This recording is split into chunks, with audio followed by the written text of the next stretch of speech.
Alright guys, stop scrolling just for a minute and allow me to regale you with this inspiring riches to riches story. This is a story of you being robbed of hundreds, if not thousands of pounds every month. So do you remember when the energy bills began to double and then they tripled? That made running businesses more expensive, so companies, shops, retail outlets, all of them began to make their prices more expensive. That is called inflation. Problem is, it doesn't just happen once. Inflation becomes a sort of self-flating nightmare where, I don't know, it's more costly to produce paper now because you have to pay for your heating for all of your premises. But equally, all of the companies who buy the paper then have to make their prices more expensive again. It just goes on, and gradually, very slowly, it starts to slow down. A lot of people seem to think you can fight inflation by raising interest rates. So you make everybody's mortgages and corporate loans and rent so expensive, they don't have any money now to go and spend out in the high street. The Bank of England thought that, and they ended up hiking interest rates for 14 times in a row in the end. You may have heard recently that inflation is sort of coming down. However, the ONS attribute that downward keel primarily to the lowering of energy prices. It doesn't really have anything to do with interest rates. It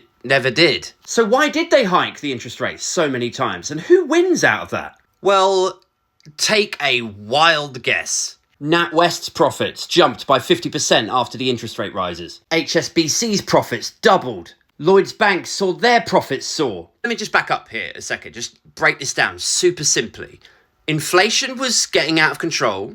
They raised the interest rates again and again and again, even though there is no academic study that suggests that raising those interest rates has had any effect on reducing inflation. Inflation has come down as a result of the energy price dips. Nothing to do with the Bank of England. Meanwhile, you have got poorer and poorer, and the banks are creaming it. Meanwhile, because most rents are based off a landlord's buy-to-let mortgage, private rents are going up by £300, £400, £500 a month. Number of people homeless in Liverpool has doubled. It's up in London by 20%. And that is just this year. It's not going to get better after this. There are still hundreds of thousands more landlords whose fixed-term contracts are about to expire. They'll have to renew at the higher rates, and your rent is going to explode. No-fault evictions are already up by 41%. Now, you're not supposed to be able to do that. That practice was supposed to be banned. But Michael Gove, last week, kicked it back into the long grass again. So what are the government doing as we move effortlessly into this era of the British tent city? Oh, they're putting all of their energy into banning homeless people from using tents.